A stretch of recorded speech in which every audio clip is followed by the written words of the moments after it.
Bonjour à tous, on est parti pour une vidéo un peu spéciale, ça va être de l'éducation civique. Alors, relié à l'actualité, c'est ça qui est intéressant.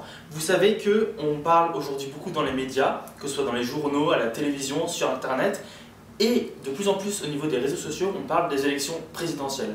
Alors, je vais vous en parler un petit peu parce que c'est quelque chose qui est très important, même si, vous le savez, la majorité électorale en France, c'est 18 ans, donc vous ne pouvez pas voter avant 18 ans. Mais ça ne veut pas dire que vous ne pouvez pas vous y intéresser, vous poser des questions, essayer de commencer à réfléchir sur ce sujet.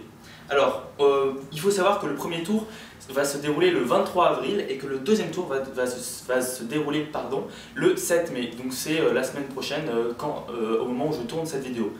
Alors, le président de la République sera élu pour 5 ans. En France, c'est un président de la République qui est élu. Il faut savoir que ce n'est pas pareil dans le monde entier. Je vais prendre 2-3 exemples. Par exemple, en Allemagne, c'est un chancelier ou une chancelière qui va être élu.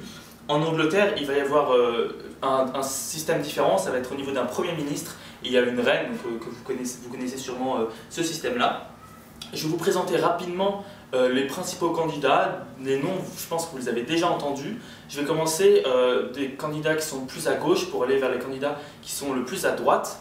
Alors, Jean-Luc Mélenchon, donc je pense que vous avez entendu ce nom-là, c'est assez intéressant parce qu'il a utilisé beaucoup les réseaux sociaux dans sa campagne. Et donc c'est quelque chose de nouveau qui n'a jamais été fait à ce point-là et ça fonctionne bien. Ensuite, on a Benoît Hamon, Emmanuel Macron, François Fillon et enfin Marine Le Pen.